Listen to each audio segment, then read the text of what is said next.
गुमनाम तीसरी रात। एकांत सुलझी कहानी यीशु की। प्रस्तावना।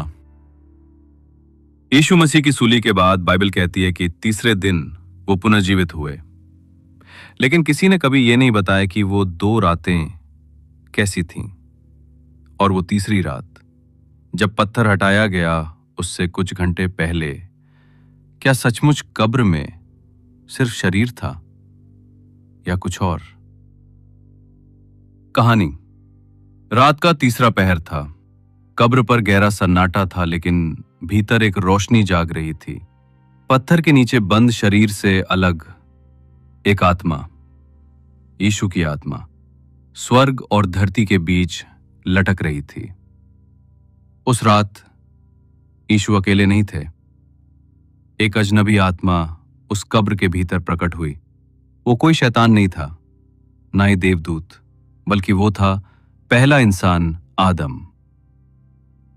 आदम और यीशु की मुलाकात।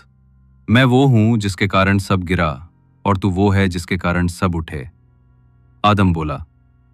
यीशु ने उसकी ओर देखा, मुस्कुराए और बोले, मैं तुझसे नाराज नहीं, मैं तेरे लिए भी मरा।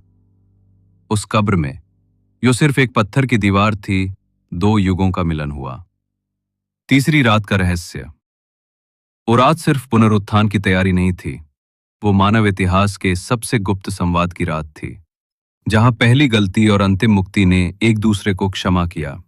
कहा जाता है, जब सुबह सूरज उगा और पत्थर हटाया गया तो यीशु का शरीर ही नहीं, आदम की आत्मा भी मुक्त हुई। लेकिन यह कहानी कहीं नहीं लिखी गई, क्योंकि यह सिर्फ ईश्वर और इंसान के बीच की एक निजी बातचीत थी। आज जब तुम यीशु को पुकारते हो तो सिर्फ ईश्वर नहीं सुनता, वो पहला इंसान भी सुनता है जो पहली बार यीशु के सामने रोया था।